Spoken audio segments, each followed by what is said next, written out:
Okay,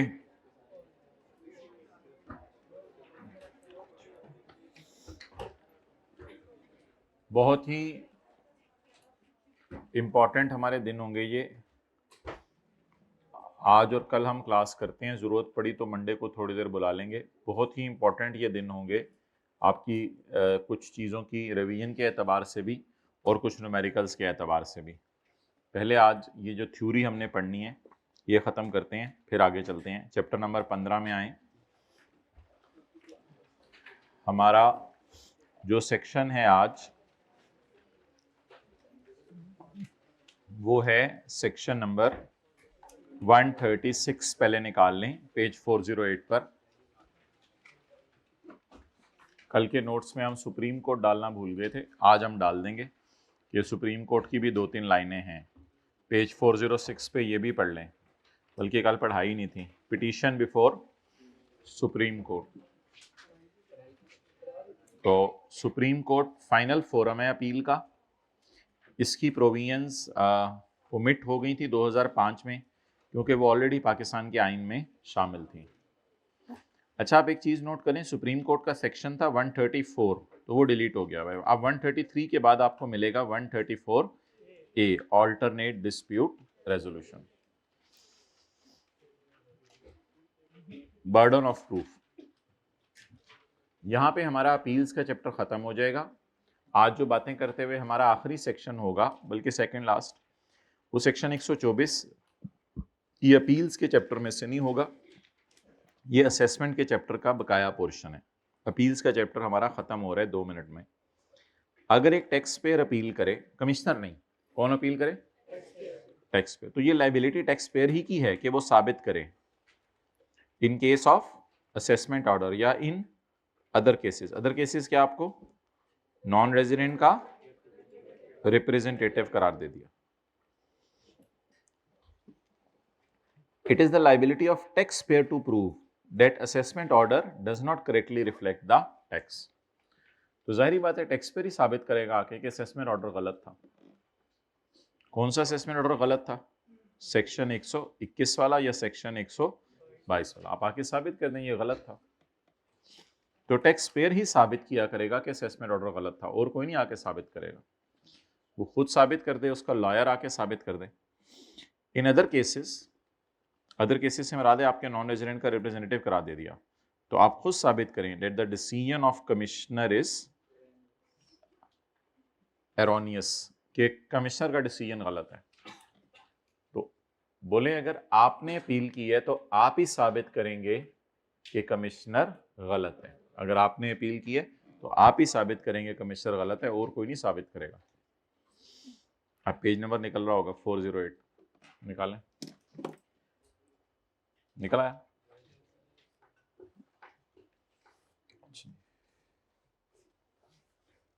section 124 और section 124A ये हमारे पास किताब के एंड पे अवेलेबल है, इसी चैप्टर के एंड पे, वहीं से निकाल लें। जहां से कल ADRC छोड़ा था, assessment giving effect to an order.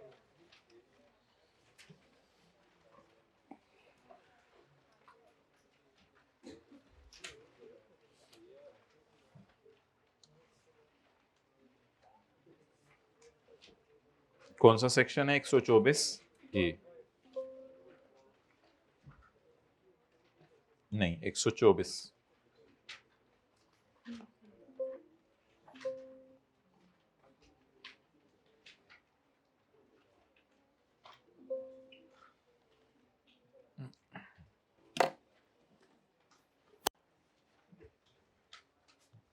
ये पेज आपको मिल गया होगा, assessment giving effect to an order.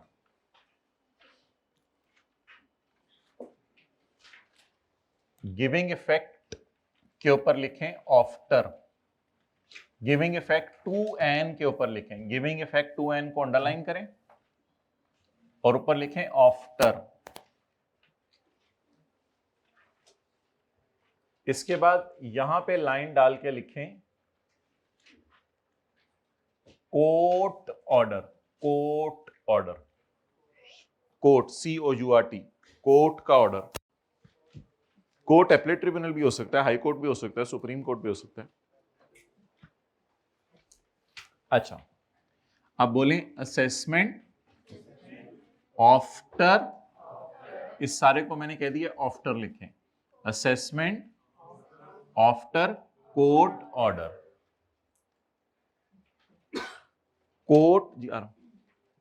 Court का ऑर्डर आने के बाद असेसमेंट, सोचें जरा, कोर्ट का ऑर्डर आने के बाद असेसमेंट, यानी कोर्ट का फैसला आ गया, उसके बाद कमिश्नर ने दोबारा असेसमेंट ऑर्डर इश्यू करने। जी बिल्कुल, ये एक अजीब सी बात है, लेकिन हजम कर लें क्योंकि आसान है। हालांकि पहले क्या होता था, आप कोर्ट का ऑर्डर के बाद आप समझते थे बात खत्म हो गई, लड़ाई खत्म, बस खत्म, कोर्ट का फैसला आ गया। लेकिन कोर्ट के बाद क्या एक फॉर्मेलिटी है, ये सेक्शन फॉर्मेलिटी है। कोर्ट का फैसला आने के बाद where an assessment order is to be, to give effect का क्या मतलब है, to give effect to order of, after order of, to give effect to का मतलब है after, after order of commissioner appeal, appellate tribunal, high court और supreme court, the कॉमी shall issue the, इस सेक्शन का नाम है अपील इफेक्ट ऑर्डर। लिखें, इस सेक्शन का नाम है अपील इफेक्ट ऑर्डर या असेसमेंट ऑर्डर, बड़ा बड़ा लिखें, इस सेक्शन का नाम है अपील इफेक्ट ऑर्डर या असेसमेंट ऑर्डर। मैं आ रहा हूं, याद करें उतनी देर में ये।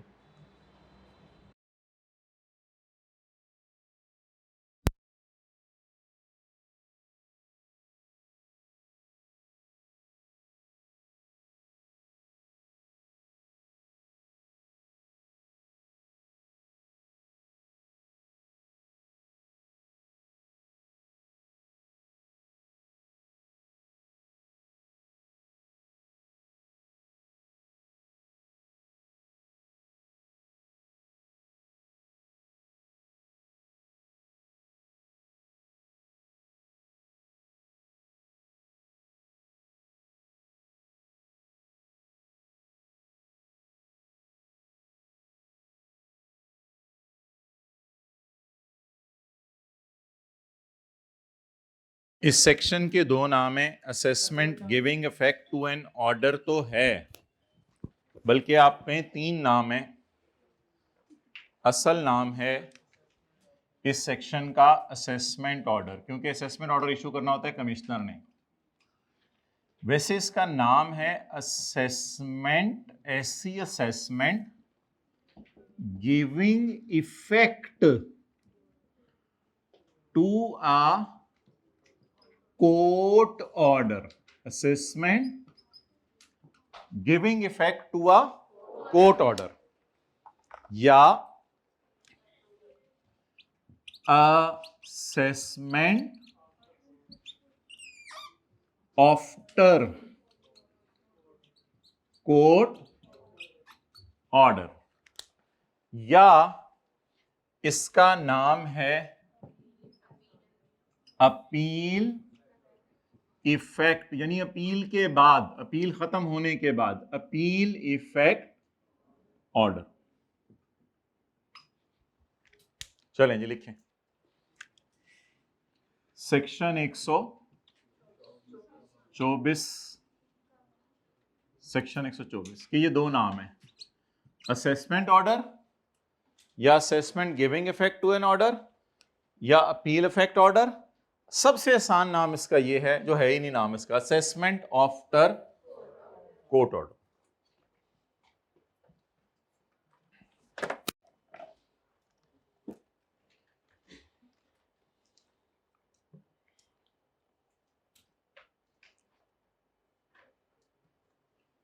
वो बच्चा आया हुआ था, पता नहीं उस 2-3 सर्टिफिकेट ऑफ मेरिट आए में, गोल्ड मेडल और पता नहीं क्या वो CFAP में। इधर साढ़े कैफ की टेंशन पईयां ने, चैप्टर फरा नहीं हो रहा, चैप्टर फला नहीं हो रहा, लोग की गोल्ड मेडल सर्टिफिकेट मेरिट ले लेंगे। मतलब पढ़ने वाले हैं शायद दुनिया में लोग अभी भी, आप भी माशाल्लाह कर सकते हैं। अच्छा, अब आप मुझे ये बताएं कि फिक्रा क्या बना है जो प्रॉपर एक फाइनल फिक्रा बना है चैप्टर नंबर 15 जी। बोलें, फिक्रा पढ़ें जरा, क्या है? Where an assessment order is to be issued. भाई ये बाद में नोट करना, पहले मेरी बात सुनो। अब where an assessment order is to be issued, इसने असेसमेंट ऑर्डर इशू करना है। Where an assessment order is to be issued to give effect to order of commissioner appeal और ऑर्डर ऑफ हाई कोर्ट, और where an assessment order is to be issued by commissioner. लिख लें अगर किसी को थोड़ी सी भी कंफ्यूजन है। Where an assessment order is to be issued by commissioner, where an assessment order is to be issued by commissioner to give effect to an order of commissioner appeal, appellate tribunal, और the commissioner appeal shall issue order within 2 years। इसको order कितने अर्से में भेजेगा?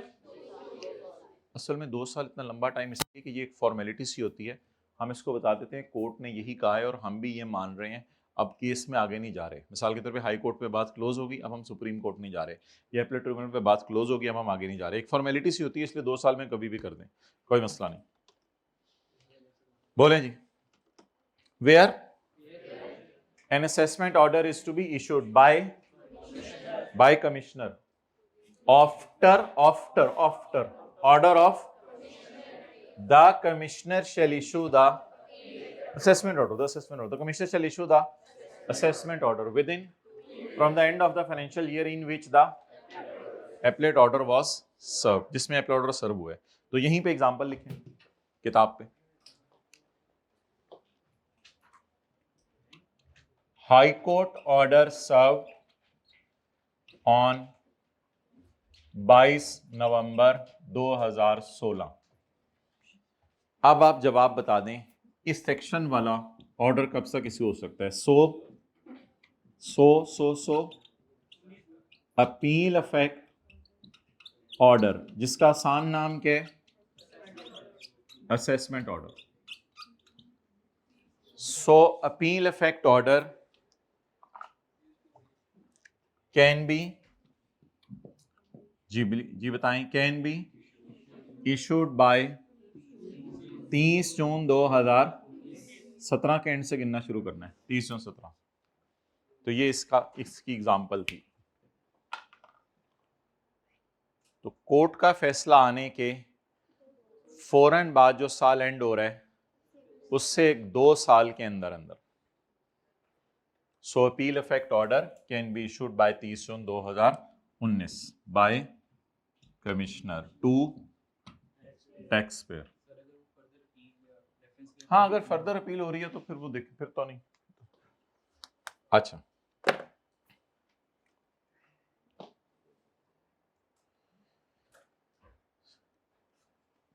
इसकी हमने heading बनाई हुई है बचे कुचे केसेस। इसकी क्या हेडिंग बनाई हुई है? बचे कुचे केसेस। इसका मतलब है असल कोई आगे 2 केसेस हो रहे हैं जो आ रहे हैं, तो ये तो बचे कुचे केसेस में 2 साल के रूल है। दूसरे केसेस पढ़ते हैं कौन से हैं। डायरेक्ट रिलीफ का केस है अगला केस। कौन से? Direct relief. Where direct relief is provided by appellate authority. Where direct relief is provided by, बोलें, where relief is provided by appellate authority. कोई भी रिलीफ, खुश हो जाओ, फिर तो खुश होगा ना tax payer. Where direct relief is provided by appellate authority, the commissioner shall issue the appeal effect order. वो English, the commissioner shall issue the, but now within 2 months of the date, financial end से नहीं गिनना, of the date the appellate order is served। लिखें, appellate order is served on 12 जून 12 जून 16 कर लें। appellate order is served on 12 जून 16 अब 2 months बताएं, जून जुलाई, हाँ। सो लिखें now appeal effect order will be issued, छोड़े ना मोबाइल को, लिखें now appeal effect order will be issued bye 12 August 16।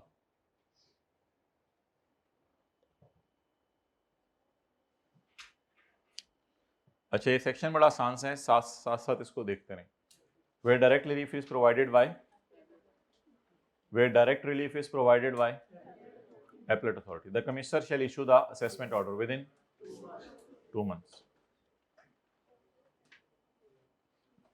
Set aside, set aside क्या होता है कि हम अभी set aside कर रहे हैं, आप दोबारा से काम करके लाओ कमिश्नर, कमिश्नर आपने सही काम नहीं किया, दोबारा से काम करके लाओ।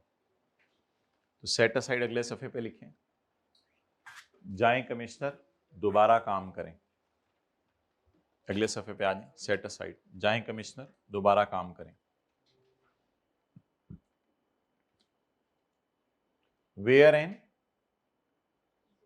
Assessment order has been set aside, इसका मतलब लिखें, दोबारा लिख लें बेशक, कोर्ट ने कमिश्नर को कहे दोबारा काम करो, कोर्ट ने कमिश्नर को कहे, इस डब्बे का मतलब लिखें, where an assessment order has been set aside, court ने कमिश्नर को कहे दोबारा काम करो, ठीक है। तो where an assessment order has been set aside by, set aside करता कौन है ये तो पहले देख लें, एपलेट ट्रिब्यूनल, हाई कोर्ट, और इसका मतलब कमिश्नर अपील नहीं सेट असाइड कर सकता। एंड द कमिश्नर और commissioner appeals is directed to pass a new assessment order, और कमिश्नर अपील को हमने काम लगा दिया, तू दोबारा नया असेसमेंट ऑर्डर बना, या कमिश्नर बनाए, तो वो कितने अरसे में करेंगे? और ये सही है, एकदम डराने वाला। They shall pass the new assessment order, वैसे न्यू असेसमेंट ऑर्डर है लेकिन है ये assessment giving effect to order ही। They shall pass the new assessment order within from the end of the financial year in the, तो लिखें appellate order served on, example, appellate order served on 12 January 18, appellate order served on 12 January 18।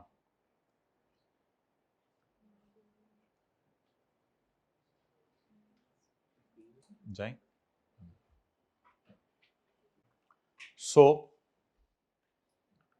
new assessment order will be, बोलें, new assessment order will be issued bye 30/6/2019।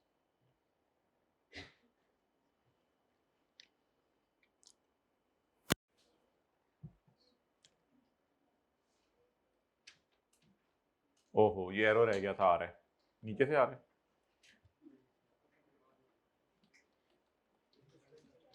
Video game चल बड़ी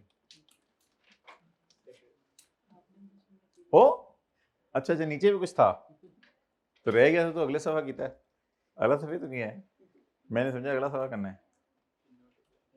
1 साल की limit नहीं लगेगी, बोले, if appeal is made by taxpayer against the order of, एक minute, ये वाला ऑर्डर ना टैक्सपेयर को बहुत ज्यादा चुभता है, क्योंकि इनको जब नया काम करने को कहा जाएगा तो ये टैक्स पेयर को ही जाके दोबारा तंग करेंगे, ठीक है। इस लाइन का मतलब लिखें, अगर टैक्स पेयर इस बात पर केस अगले कोर्ट में कर दे, अगर टैक्स पेयर इस बात पर केस अगले कोर्ट में कर दे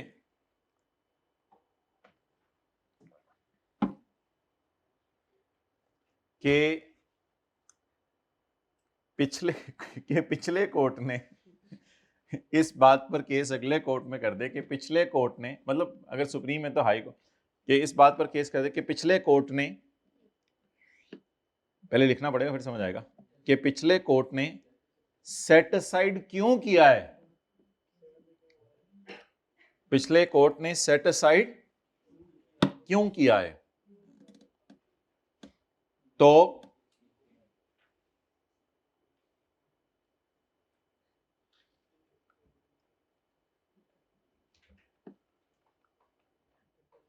तो बोले ना, तो क्या होगा? हाँ, तो फिर 1 ईयर छोड़ें, फिर अगला कोर्ट ही डिसाइड करेगा। फिर 1 ईयर छोड़ें, फिर अगला कोर्ट डिसाइड करेगा।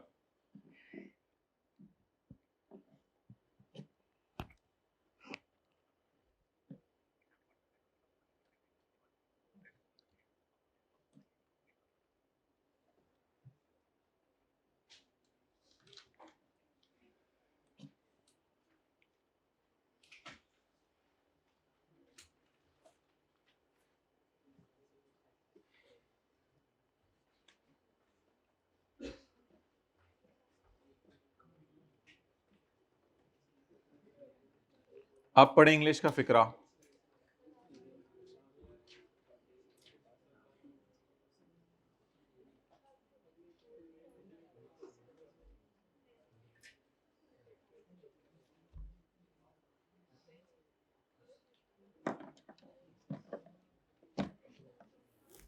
Okay, the time limit will not apply if an appeal or reference is made by taxpayer against the order of appeal। अब इसमें होगा आगे क्या, वो नहीं इसने लिखा, बस एक सादा सी बात कि अगर आपने कह दिया कि सेट असाइड क्यों किया है, तो फिर अगला कोर्ट अब डिसाइड करेगा, आप 1 साल की लिमिट छोड़ें। अच्छा, set aside continued, set aside अभी हमारा चल रहा है। बोले where an assessment order has been set aside, मतलब यानी कि कमिश्नर ने इसका मतलब लिखे, assessment order has been set aside, जरा खुल के मतलब लिखें। कोर्ट ने कहा है कि बेस्ट जजमेंट असेसमेंट सही नहीं हुई, दोबारा करो। असेसमेंट ऑर्डर तो कोई भी हो सकता है ना, असेसमेंट ऑर्डर सेक्शन 121 वाला भी हो सकता है, 122 वाला भी हो सकता है। पहले ये लिख लें असेसमेंट ऑर्डर क्या होता है, ये तो बचपन से पता है, असेसमेंट ऑर्डर सेक्शन 121 और 122 वाला होता है। तो लिखें, कोर्ट ने कहा है कि बेस्ट जजमेंट असेसमेंट सही नहीं हुई, दोबारा करो। कोर्ट ने कहा है कि बेस्ट जजमेंट असेसमेंट सही नहीं हुई, दोबारा करो।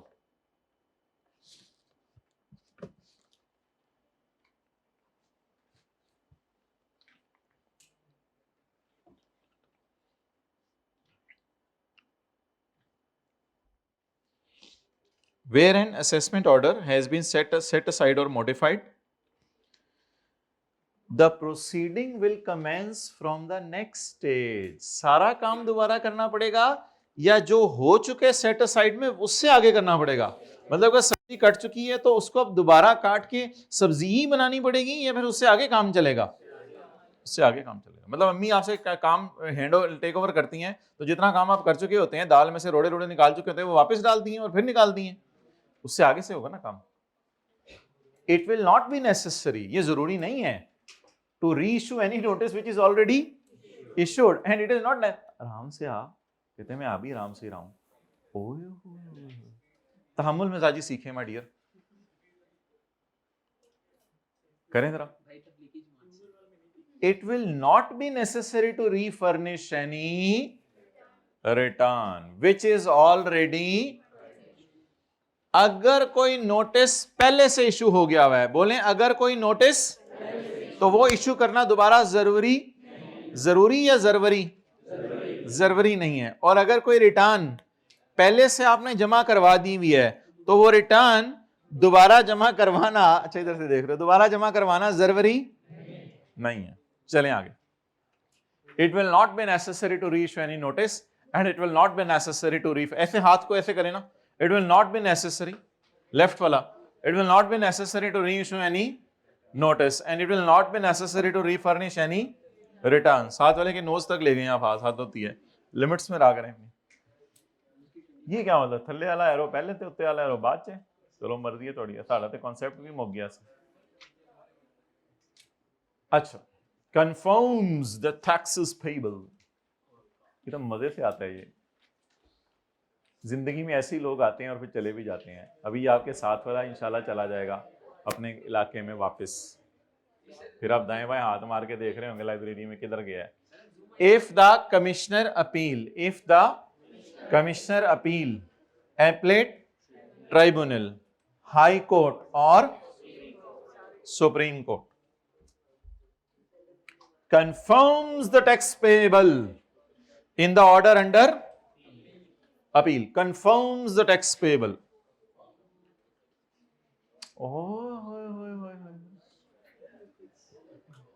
Then no appeal effect order is, and the commissioner will proceed with recovery. मतलब लिखें, टैक्स पेयर के खिलाफ अगर कोर्ट का फैसला आ जाए, टैक्स पेयर के खिलाफ अगर कोर्ट का फैसला आ जाए तो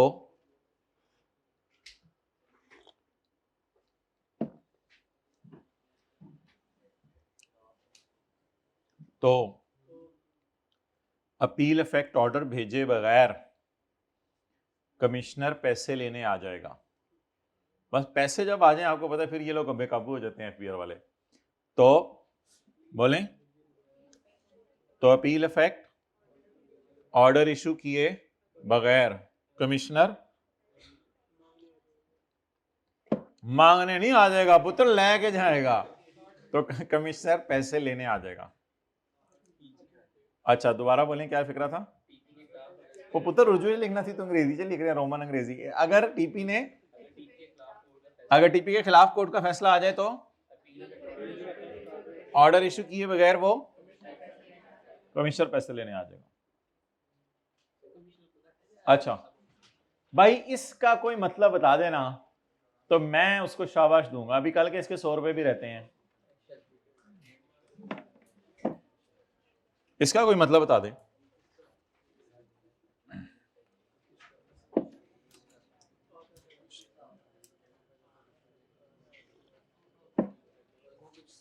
भाई पार्शियल सेट असाइड का मतलब सादा सी बात है ना, आपने ग्राउंड्स ऑफ अपील में 3 ग्राउंड्स लिखे थे, उसमें 2 का फैसला आ गया और एक के बारे में कोर्ट ने कमिश्नर को कहा कि सेट असाइड हो रहा है। समझ आया?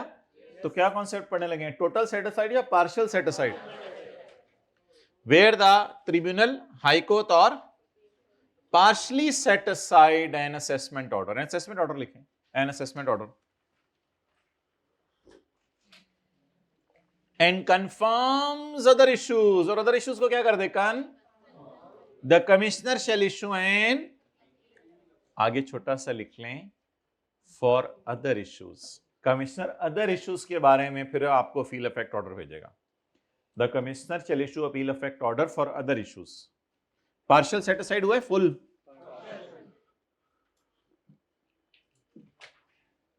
Tax shall be determined only, किसके ऊपर? सिर्फ किसके ऊपर? जो डिसाइड हो गए हैं या जो सेट असाइड हुए हैं? सेट असाइड वाले को तो 1 साल चाहिए। और tax shall be payable only on the confirmed issues, set aside वालों पे नहीं, एक्सक्लूडिंग द मैटर्स और रिमांडेड बैक।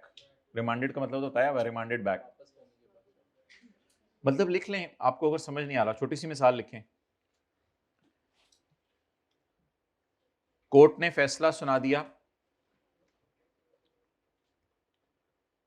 कि पेनल्टी गवर्नमेंट को पे की है,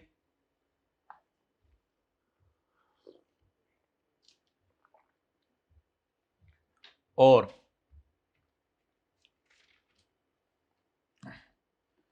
बैड डेट का मसला सेट असाइड कर दिया, और बैड डेट का मसला सेट असाइड कर दिया।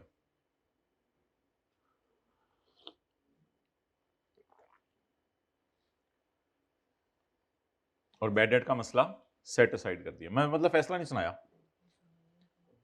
अब अपील इफेक्ट ऑर्डर सिर्फ लिख लें, आगे फिक्रा पूरा करें। अब अपील इफेक्ट ऑर्डर सिर्फ पेनल्टी वाले केस के लिए आएगा।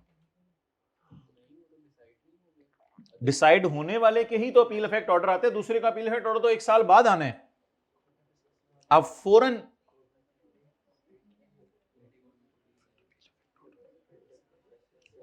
अच्छा आप इस तरह लिख लें, इस तरह मुझे बताओ, मैं इसको करवा देता हूं, मैं इसको आसान करवा देता हूं, काट के लिख लें। कोर्ट ने फौजिया क्या फैसला, कोर्ट ने फैसला सुनाना लिए पेनल्टी गवर्नमेंट को पे की है, और फैसला सुना दिया कि पेनल्टी गवर्नमेंट को पे की है और बैड डेट का मसला सेट असाइड कर दिया। अगली बात काट दें जो मैंने लिखवाई है, कर दिया है, कर दिया तक रुक दें, कर दिया। अब आप टैक्स सिर्फ अब आप टैक्स सिर्फ बताएं किस पे देंगे, पेनल्टी वाले इशू पे देंगे। अब आप टैक्स सिर्फ पेनल्टी वाले इशू पे देंगे।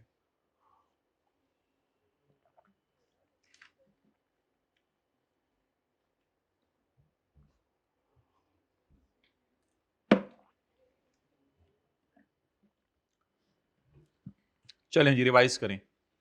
ये फुल सेट असाइड वाला केस है, partial set aside, where high court supreme court partly set aside an order.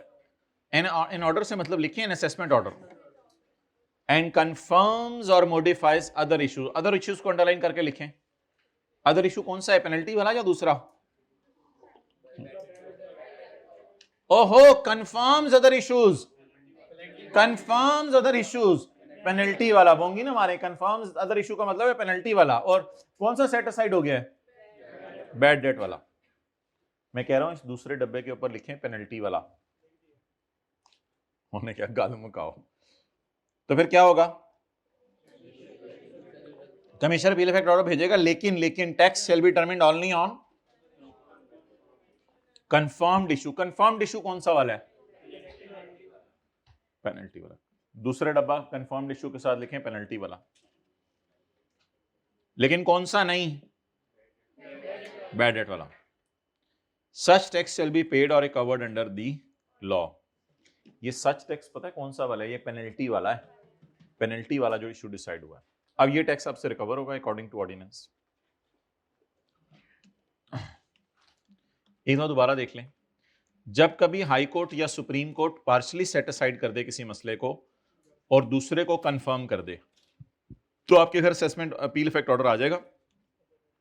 अब आपने जो टैक्स जमा करवाने सिर्फ कंफर्म्ड पे जमा करवाने, आपने सेट असाइड वाले पे टैक्स जमा, और जो जमा करवाने वो इस कानून के मुताबिक करवाने।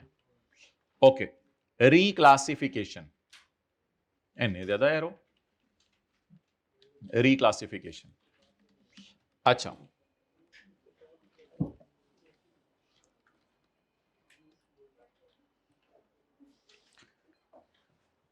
बोलें इफ ड्यू टू कोर्ट का फैसला। कोर्ट के फैसले में से कितने किस्म के होते थे, कंफर्म, मॉडिफाई और एनल, याद है ना। इफ ड्यू टू कोर्ट का फैसला any income is reclassified, any income is from income of a taxpayer from 1 year to, उसने इनकम को उठा के आपके 2014 से 2015 में डाल दिया, या 15 से 16 में डाल दिया, या if due to appellate order any income is reclassified from taxable income of one taxpayer to an, Shahbaz शरीफ को कहा ये तेरी इनकम नहीं है, ये नवाज शरीफ की है, या नवाज शरीफ को कहा ये तेरी इनकम नहीं है, ये शहबाज शरीफ की है। इंशाल्लाह भाई को कहा ये तेरी इनकम नहीं है, माशाल्लाह भाई की है। माशाल्लाह भाई को कहा ये तेरी इनकम नहीं है, इंशाल्लाह भाई की है। The assessment order issued for other taxpayer is assumed to have been issued as a result of order of court. Other tax पर एतराज करता था, मुझे क्यों ऑर्डर इशू किया है। बात तसल्ली से सुनिएगा। कोर्ट ने कहा ये इनकम शहबाज शरीफ की नहीं है। नहीं, ये तो कहा नहीं ना कोर्ट ने कि नवाज शरीफ की है, यही तो मसला है। कोर्ट ने कहा ये इनकम शहबाज शरीफ की नहीं है, बस इतना सा फैसला आ गया। अब जाहिरी बात है कमिश्नर ने सोचा कि है तो इन्हीं खानदान की, तो फिर नवाज शरीफ की होगी। अब नवाज शरीफ एतराज करता था कि ऑर्डर में मेरा नाम तो नहीं आ रहा। वो नहीं समझ आ रही बात की। दो दोस्त जा रहे थे, चोरी हो गई। कोर्ट का फैसला आया कि अंजुम ने चोरी नहीं की। अब जो दो जा रहे थे, अब दूसरा कहे कि मेरे पे क्यों इल्जाम लगाया हो, पुत्र तेरे पे इल्जाम लगाना है, वीडियो में थे ही तुम दोनों। अब जब साबित हो गया उसने चोरी नहीं की, तो फिर तुमने किया। तो मसला बताए क्या होता था, मसला ये होता था कोर्ट कहता था कि इस इनकम को इस बंदे की इनकम से निकाल दो, कोर्ट ये कह देता था। लेकिन कमिश्नर फिर उसको ना सिर्फ एक की इनकम से निकालते थे बल्कि दूसरे की इनकम में भी तो इस रीक्लासिफिकेशन पे पहले को एतराज होता था, दूसरे को तो दूसरे को कहा जा रहा है एज्यूम कर लो ये ऑर्डर तुम्हें इशू हुआ है किस वजह से। ये अजम्पशन असल में मेन चीज है। दूसरे को इशू हुआ है ऑर्डर पहले की वजह से, वरना हुकूमत को क्या शौक था ये करने का। चलें जी, याद करें, if due to court order any income is reclassification की दो टाइप्स बताएं, उसी बंदे की इनकम रखें लेकिन साल बदल दें, या फिर बंदा ही बदल दें,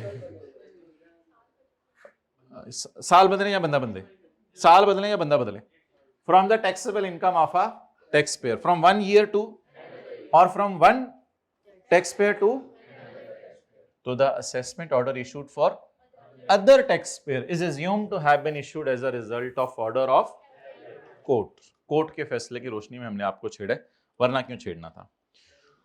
और अगर किसी को स्टिल ये बात समझ नहीं आई तो वो घर जाकर पढ़ेगा, अभी कुछ ना निकालें, वो घर जाकर पढ़ेगा पेज नंबर 413, पेज नंबर 413 लिख लें, वो घर जाके पढ़ेगा पेज नंबर 413 लिख लें, यहां लिख लें, यहां लिख लें, यहां लिख लें, इन दोनों के दरमियान लिख लें, यहां लिख लें पेज नंबर 413, वो घर जाके पेज 413 पढ़ेगा। पढ़ें, अगर कोर्ट के फैसले में, अच्छा ये कल वाला भी लिखा हुआ है हमने, अगर हाई कोर्ट किसी क्वेश्चन ऑफ लॉ में फैसला सुना दे और फैसला टैक्स पेयर के हक में हो तो कमिश्नर को चाहिए कि सेम इशू, नहीं सॉरी ये तो वो दूसरा है, मादरत बंद। अगर कोर्ट के फैसले में ये कह दिया जाए कि ये इनकम अंजुम की नहीं है तो कमिश्नर 2 असेसमेंट ऑर्डर इशू करेगा।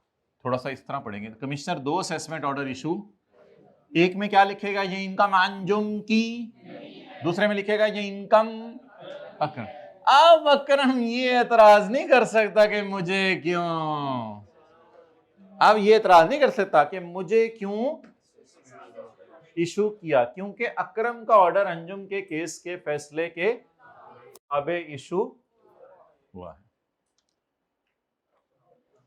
ओके, जान दे मोगे काम तू की कर रहे हैं और कुछ है।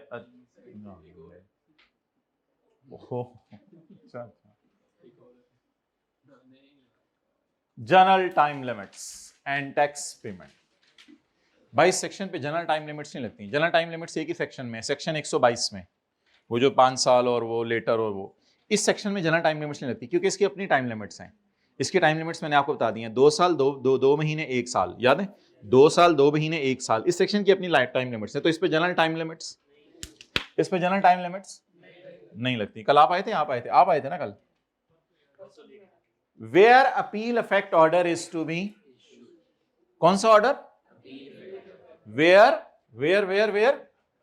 Appeal effect order is to be issued, ये ऑर्डर होते हैं after court order. General time limits in section 122 for issuing assessment order will not apply, क्योंकि ये अपना ही सेक्शन है, इसकी अपनी टाइम लिमिट्स हैं, विल नॉट अप्लाई। मोगी मोगी, चलो आगे। अच्छा, in case of an assessment order passed under this section, अगर इस सेक्शन का असेसमेंट ऑर्डर आपके घर आ गया तो टैक्स पेएबल शैल बिकम इमीडिएटली पेएबल। वो पिछले सफे पे भी हमने पढ़ा था वैसे। तो वैसे जनरल बात करें कि इस सेक्शन का अगर कभी आपको टैक्स देना पड़ गया तो आपने टैक्स कब देना है, इमीडिएटली, कोई देर नहीं लगानी। अच्छा, अब इस सारे को रिवाइज कर लें ताकि हम फिर 5-7 मिनट बाद न्यूमेरिकल शुरू करें, लेकिन आखिरी सेक्शन हमारा रह गया है, वो भी हम पढ़ते हैं। लेकिन इस चैप्टर के अंदर 1-2 छोटी छोटी चीजें और भी रहती हैं, लेकिन वो अब मैं आपको पढ़ाऊंगा तो इंशाल्लाह समझ आ जाएंगी। अभी हम सेक्शन 124A खोलने लगे हैं। वो सेक्शन 124A तो बिल्कुल छोटा सा है, this file is read only, चपेड़ मारा इन्होंने।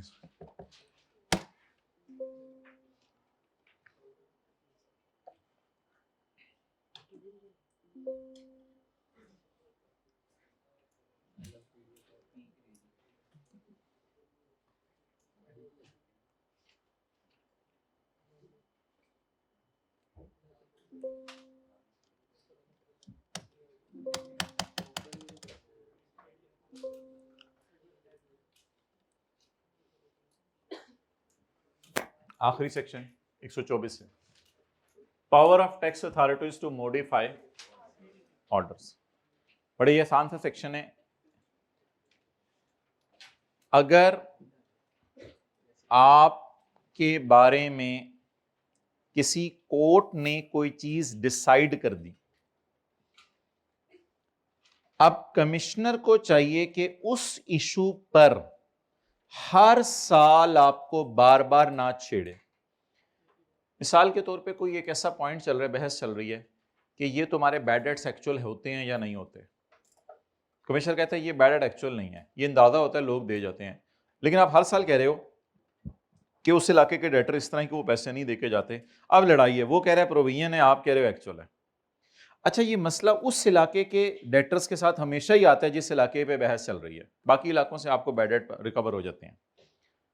तो अब लड़ाई ये चल रही है, तो कमिश्नर ने एक दिन फैसला सुनाया, सॉरी कमिश्नर अपील ने या एपलेट ट्रिब्यूनल ने एक दिन फैसला सुनाया कि यार टैक्स पेयर को ना हम रिलीफ दे रहे हैं, टैक्स पेयर सही कह रहे हैं।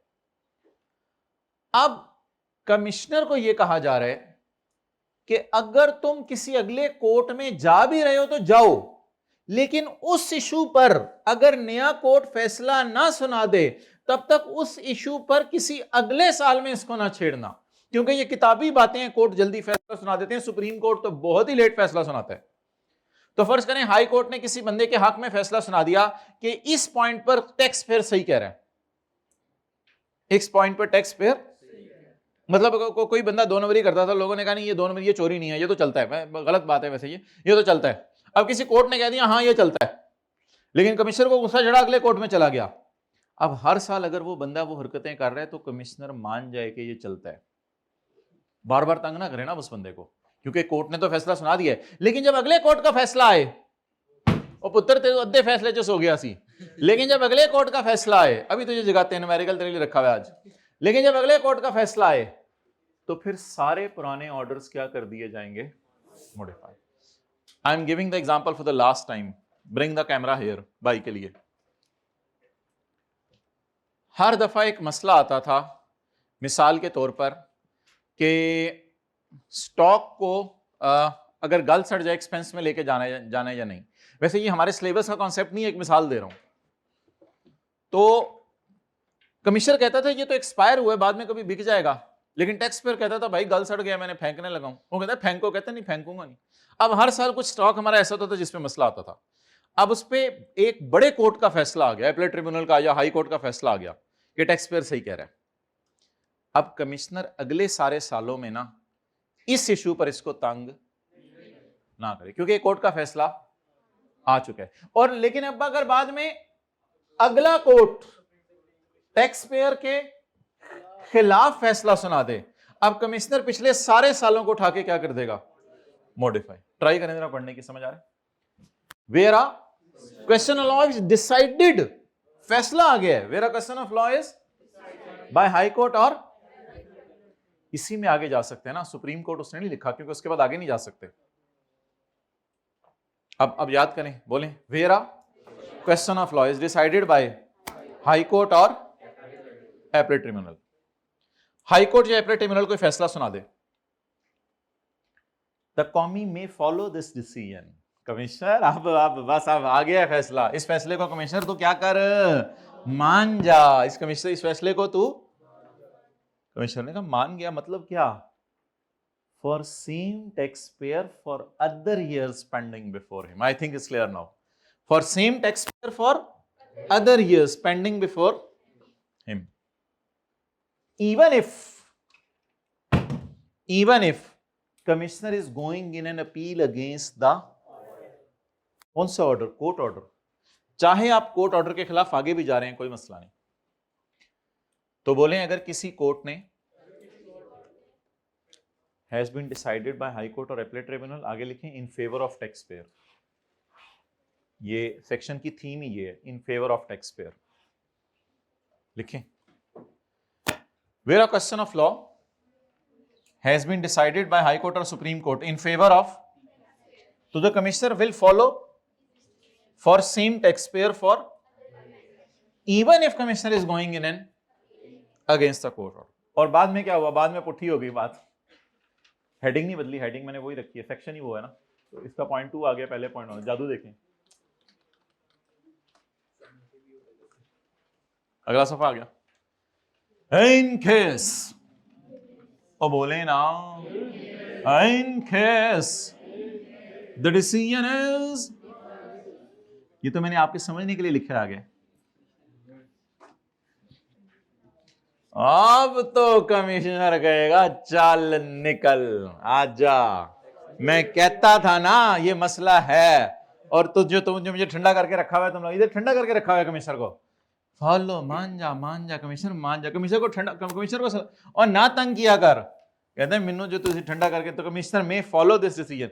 कमिश्नर को तो आपने कह दिया हुआ है, कमिश्नर को आपने कह दिया हुआ है कि कोर्ट का फैसला आ गया, आप टैक्स पेयर को तंग ना करो। तो कमिश्नर तो पहले ही बड़ा तपा बैठा था। In case the decision is reversed, अब कमिश्नर आज से आगे आएगा। The commissioner may modify all the assessments. This modification is to be made within 1 year of the नहीं फाइनेंशियल ईयर के एंड से नहीं, हर जगह नहीं ठोकना पेपर में from the end of financial year from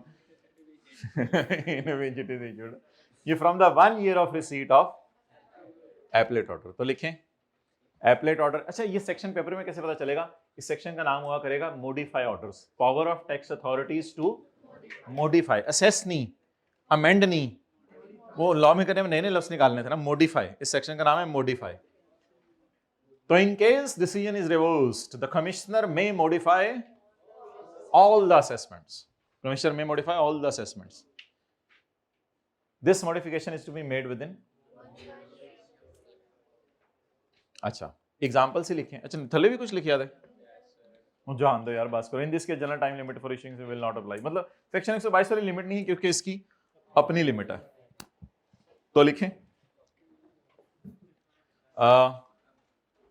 court decided against tax payer on 12 March 16। Court decided against tax payer, high court लिखें मिसाल के तौर पर, high court decided against tax payer on 12 March 16। On 12 मार्च 16 लिखें, वहां से उठा के लिखिएगा पेपर में। Now commissioner will modify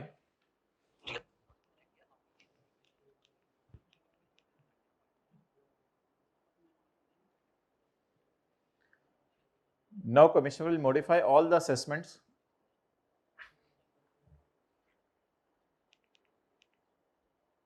within 1 year of receipt of appellate order. Within 1 year of receipt of appellate order, that is by 12 March 2017।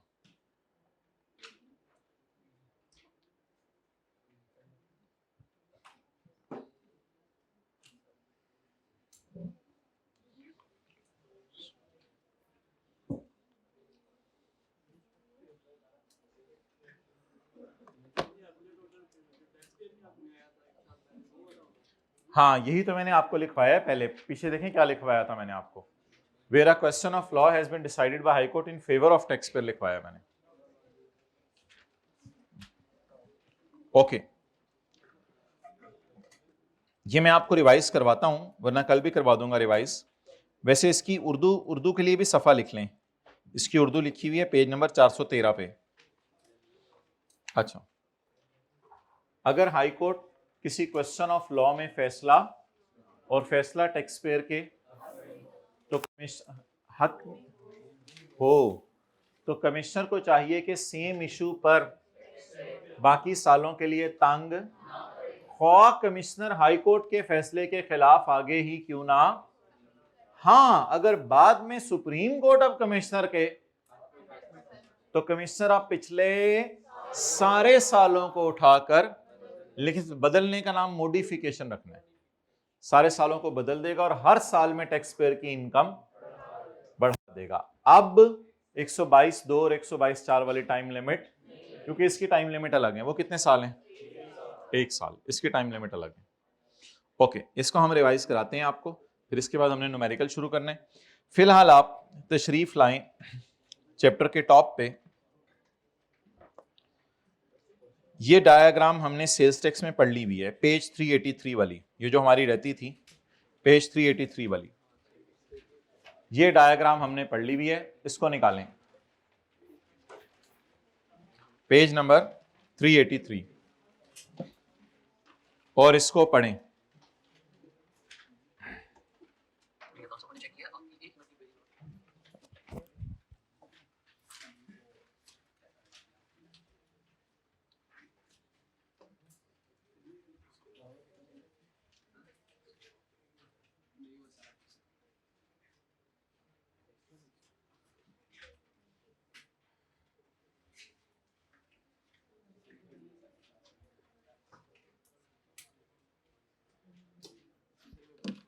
Okay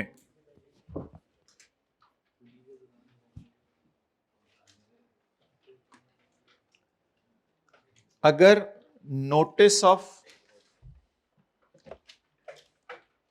इधर तरतीब बनाएं थोड़ी सी, अगर किसी को याद हो, किसी को तरतीब याद हो बनाएं। ये आपका टैक्स ईयर है 2022, इसका ऑडिट शुरू हुआ इस दिन आया, और इस दिन आया अमेंडेड, बाद में बनाइएगा, अमेंडेड असेसमेंट ऑर्डर। आप अगर इधर रिटर्न रिवाइज कर देना ऑडिट शुरू होने से पहले 2022 की, 2024 में खड़े हैं ना वैसे तो, 2022 मुझे पता है फाइनेंशियल ईयर के एंड से 5 साल के अंदर ऑडिट वो असेसमेंट ऑर्डर इशू हो सकता है, पता है ना आपको। मैं कौन सा सेक्शन आपके सामने खोल के रखा है, सेक्शन 122। आपका साल कौन से बताएं, 2022। रिटर्न कब जमा करवाई होगी, यहां पर, पहले इधर देखें, इधर देखें पहले, रिटर्न कब जमा करवाई होगी, इस दिन। इसके बाद कितने साल गिनते हैं, किसी को पता है, 5 साल। 5 साल के अंदर क्या होना चाहिए, नहीं शो कॉज नोटिस वो उधर होता है सेल्स टैक्स में, इनकम टैक्स में कुछ और है। इसके 5 साल के अंदर अंदर अमेंडेड असेसमेंट ऑर्डर, ये तो बहुत जल्दी इशू हो गया। अच्छा, आपने रिटर्न जमा करवाई इस दिन, रिटर्न जमा करवाई इस दिन, आपका दिल चाह रहा है कि मैं इस दिन रिवाइज कर दूं, तो भाई कोई पेनल्टी नहीं देनी आपने कोई पेनल्टी नहीं देनी। Following amounts will be paid at the time of filing a return. यहां जमा करवाई है और यहीं आपके दिल में आ गया, बातें ना करें, यहीं आपके दिल में आ गया मैं रिटर्न, यहां ओरिजिनल जमा करवाई, यहीं रिवाइज कर दी। क्या मैं कह सकता हूं इसका नाम के before receipt of notice of audit. एक मिनट थोड़ा सा मुझे देख लेने दे आगे पीछे, मतलब ये पेज पे पता नहीं क्या हो रहे हैं, मैं पेज 383 पे हूं मैं, मतलब पेज 383। अच्छा जी, तो नोटिस ऑफ ऑडिट आने से पहले अगर आपको ख्याल आ जाए मैंने रिटर्न रिवाइज करनी है, तो आप अच्छे बच्चे हैं या बहुत अच्छे बच्चे हैं, यानी आपको उन्होंने कुछ कहा भी नहीं और आपने कहा मैं खुद ही दोबारा जाता हूँ ने कहा यार जी में, यानी खुद ही माफी मांगना आ गया। यार ऐसे लोग कहाँ होते हैं, लोग डरा के भी नहीं आते माफी मांगने, ऑडिट भी शुरू हो जाए फिर भी गायब हुए होते हैं, और तू तो पहले ही आ गया। तो आपसे हम कोई भी पेनल्टी, आप सिर्फ जो टैक्स मारा हुआ है वो जमा कराएं, और डिफॉल्ट, क्योंकि आपने लेट टैक्स जमा कराया गवर्नमेंट को, अटेंटिव रहें इधर। ड्यूरिंग ऑडिट, ड्यूरिंग ऑडिट शुरू हो गया, बट बिफोर, ना ना ना ना ना आगे नहीं पढ़ना, आगे ये चीज आपको कंफ्यूज करेगी, ये चीज तो आपको कंफ्यूज करेगी, वो मैं बाद में पढ़ाऊंगा। During audit but before receipt of, during audit but before, करें जरा, ड्यूरिंग ऑडिट बट बिफोर। अगर इस टाइम आपको ख्याल आया रिटर्न रिवाइज करने का, तो पुत्र हमारी वजह से आया ख्याल, ये नहीं ऐसे आया था, फिर आपने कितनी पेनल्टी जमा करवानी है। अच्छा, मैं ऐसी जगह बनाई थी, कितनी पेनल्टी, और टैक्स तो पॉइंट आउट कर दिया होगा ना कमिश्नर ने, क्योंकि ऑडिट करे आपका। और अगर आपको ख्याल आया, ये बात सेल्स टैक्स में भी बना हुआ था डब्बा, अगर आपको ख्याल आया, अब 3 सिनेरियोज हो गए, इसके बाद कुछ नहीं है, 3 सिनेरियोज हैं, या इधर या इधर या इधर। इस सिनेरियो का नाम है before notice of audit, before notice of audit. इस सिनेरियो का नाम है ड्यूरिंग ऑडिट और बिफोर, और इस सिनेरियो का नाम है after show cause notice. Tax evaded, default surcharge plus sales tax में 100% पेनल्टी थी, सेल्स टैक्स में 100% थी। And if this amount is paid the show cause notice shall have no effect. Sales tax में इतना सही लिखा हुआ था, ये जो मैंने बात काटी है ये सेल्स टैक्स में नहीं लिखी हुई थी, इसको आपने याद जरूर करना है, लेकिन ब्रैकेट में ले लें।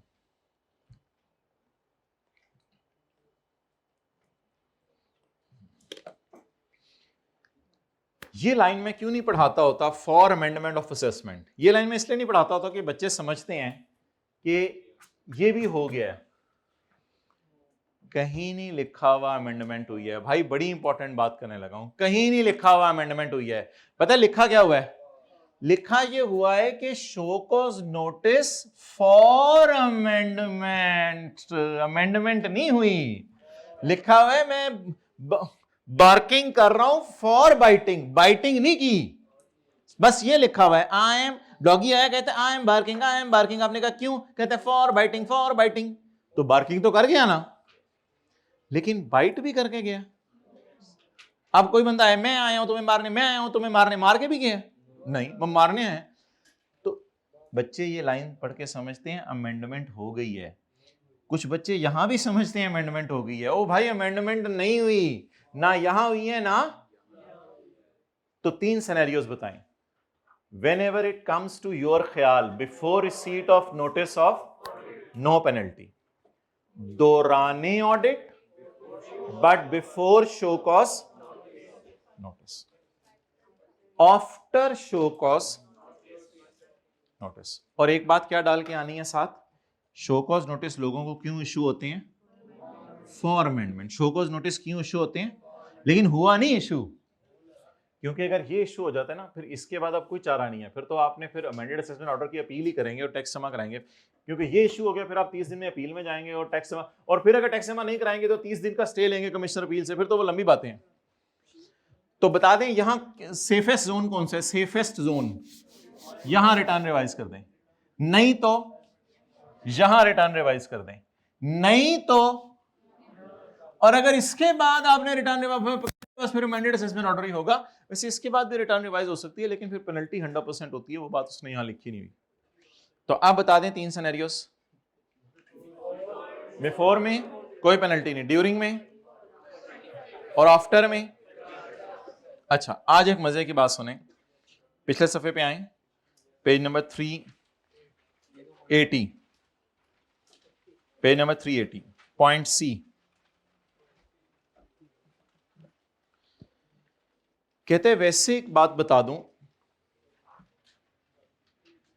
बेस्ट जजमेंट के बाद, अमेंडेड असेसमेंट के बाद, रिवीजन बाय कमिश्नर के बाद, कमिश्नर अपील के फैसले के बाद, हाई कोर्ट के एपेलेट ट्रिब्यूनल के फैसले के बाद, या हाई कोर्ट के फैसले के बाद भी अगर तुम रिटर्न रिवाइज करना चाहते हो तो इनकम ज्यादा करके ले आना, मैं मना नहीं करूंगा।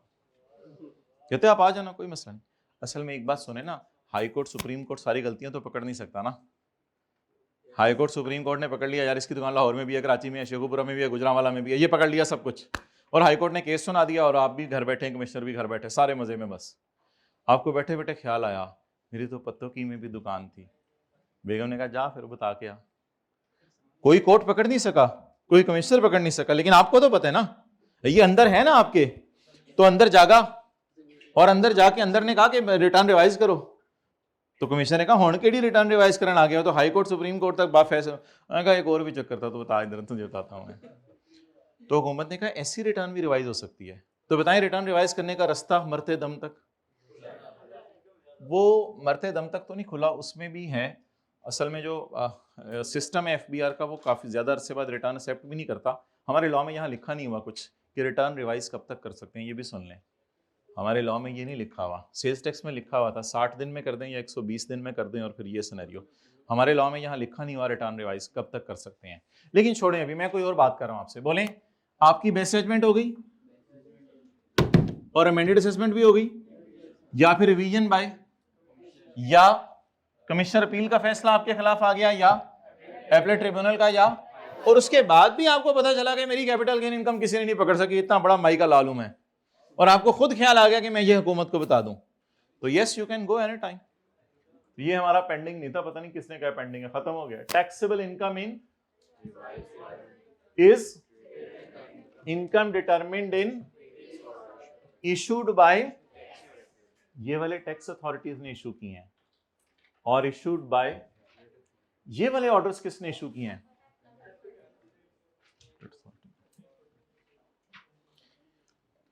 आखिरी बात सुन लें, टैक्स अथॉरिटी के फैसले के बाद या कोर्ट के फैसले के बाद।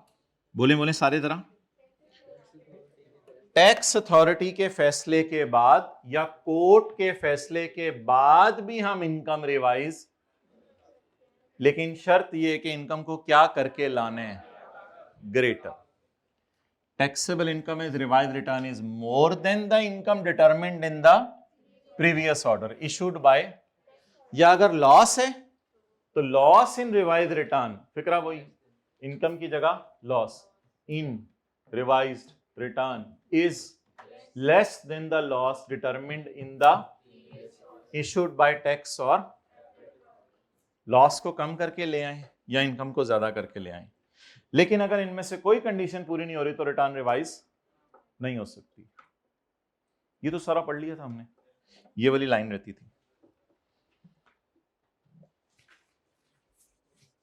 तो रिटर्न रिवाइज करने की अगली शर्त बता दें क्या है, इनकम ज्यादा करके ले आए या, और कभी भी ले आए, चाहे कोर्ट्स के फैसले के बाद भी ले आए, वी विल एंटरटेन यू, और हम आपकी रिटर्न को क्या कर लेंगे, एक्सेप्ट कर लेंगे। ठीक है, मेरे ख्याल से इसके पास्ट पेपर करते हैं बाद में, पहले न्यूमेरिकल कर लें, और साथ उसके जो है वो थोड़ा सा आपको रिवीजन भी करवानी है अपील्स की, असेसमेंट्स की रिवीजन फिर कल से शुरू करेंगे, तो अपील्स की आपको रिवीजन भी करवानी है।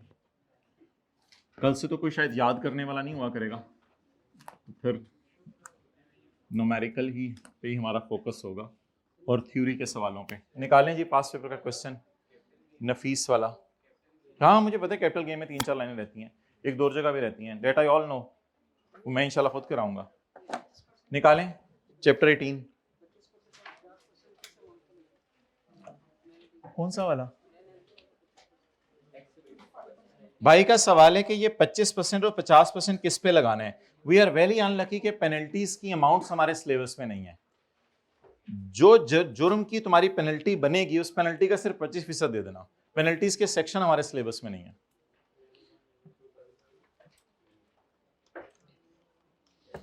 ओके, चैप्टर नंबर कौन से भाई, 18। बनाओ पार्ट बी, क्वेश्चन कौन